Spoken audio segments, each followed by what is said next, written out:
Anytime, every time, original, set them up, what they do. Now one of them, I'm gonna make you gonna do my chance. I'm gonna make you gonna do my chance. Every time, you need to know what it is, guns. You need to know what when you run. Okay, I'm gonna go dig it to that. Every time, she can give up, pull up. So I can't let me do it, no, to that. So I let it up, in the way out, anybody. I'm gonna go dig it to that. Every time, she can give up, pull up. So I can't let me do it, no, to that.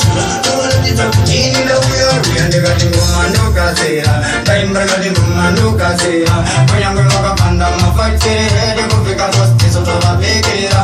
You're the chick, woman who can say, time by the woman who can say, when I'm going to find out my fight, they go pick up what's this sort of a big era.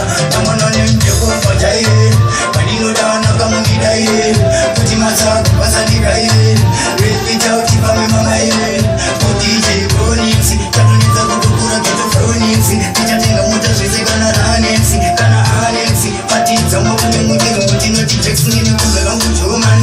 Guinea, the piece of a Batiman, Atina Syria, fashion to man, Takunori, Takunga Suluman, and one of them, Kumato Gazira, Dartichi, Kumato Gazira, when we have a grand of 5 days, the Kufika was to do a biggira, when you're going to Tamama, Virus and Muari, Tamama, it's a Sandana, Furiana, Gana Furiana, I am Shai Santana, Sarabana, Mariman, upon the Bangani, the coaching of my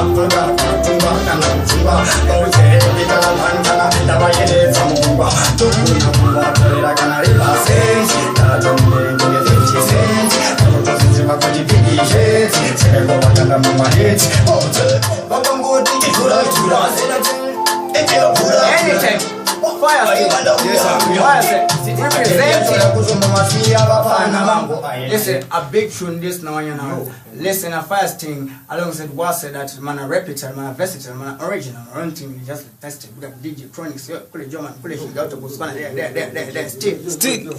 Yo.